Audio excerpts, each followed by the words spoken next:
Përshëndetje miq, uroj të jeni mirë dhe mirë se erdhët në kanalin tim. Për ju që më dëgjoni për herë të parë, unë jam Mandalina nga sofra ime. Sot kam zgjedhur recetën më të thjeshtë të përgatitjes që unë e quaj edhe bukë edhe gjellë. Fillojmë pa humbur kohë me përgatitjen.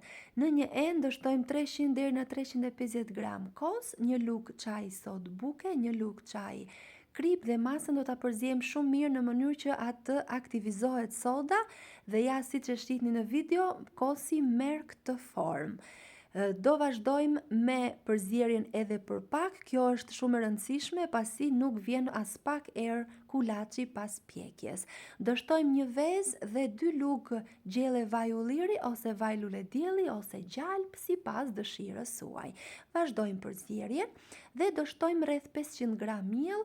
Nëse nuk jeni të sigurt se sa përthithës është mielli që përdori në kuzhinën tuaj, mund ta shtoni atë pak e nga pak duke e përzier masën.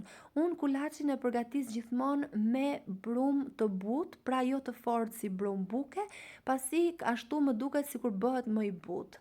Kam shtuar 200 gram djath të bardhë, mund të përdorni djathin tuaj të preferuar ose çfarëdo lloj djathi që gjendet në shtëpi. Lyem tavën me vaj dhe e vendosim masën në të duke e hapur shumë mirë.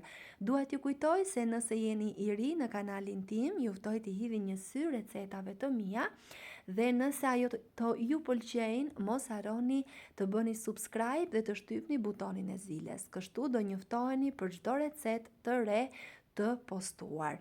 Pasi e kemi vendosur në tavë, i japim edhe formën kështu me piru dhe e pjekim në 200 gradë derisa të jetë gati. Pjekja gjithmonë në varësi të sobës që keni. Shikoni pak se çfarë ngjyre të mirë ka marrë dhe ka një aromë fantastike.